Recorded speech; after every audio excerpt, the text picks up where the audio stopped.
नमस्कार, मी डॉक्टर स्नेहल कुलकर्णी. गेल्या मागच्या व्हिडिओमध्ये पीसीओडी या आजारामध्ये कुठले फॅक्टर्स कारणीभूत असतात, ज्यामुळे पीसीओडी हा आजार वाढतोय, तो होतो आहे, हे आपण बघितलेलं आहेच.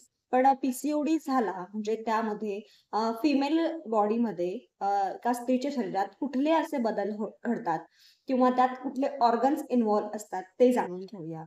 बऱ्याच लोकांचा हा गैरसमज असतो, की पीसीओडी झाला अर्थात पॉलिसिस्टिक ओव्हारियन डिसीज ज्याला आपण म्हणतोय, त्यात फक्त ओव्हरीज इन्व्हॉल्व असतात. तर तसं नाहीये.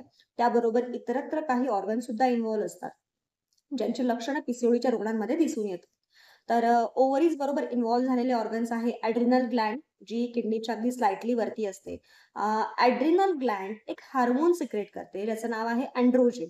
आणि त्या एंड्रोजनच्या एक्सेस सिक्रेशनमुळे काही लक्षणं दिसून येतात पीसीओडीच्या रुग्णांमध्ये.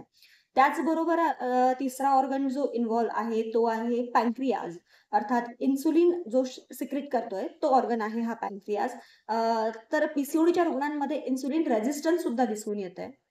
अशा प्रकारे फक्त ओव्हरीज इन्व्हॉल्व नसून त्याबरोबर हे इतरत्र 2 ऑर्गन्स ज्याला आपण ॲड्रिनल ग्लँड म्हणतोय आणि पॅन्क्रियाज म्हणतोय. हे 2 ऑर्गन्स सुद्धा पीसीओडीच्या रुग्णांमध्ये इन्व्हॉल्व असतात.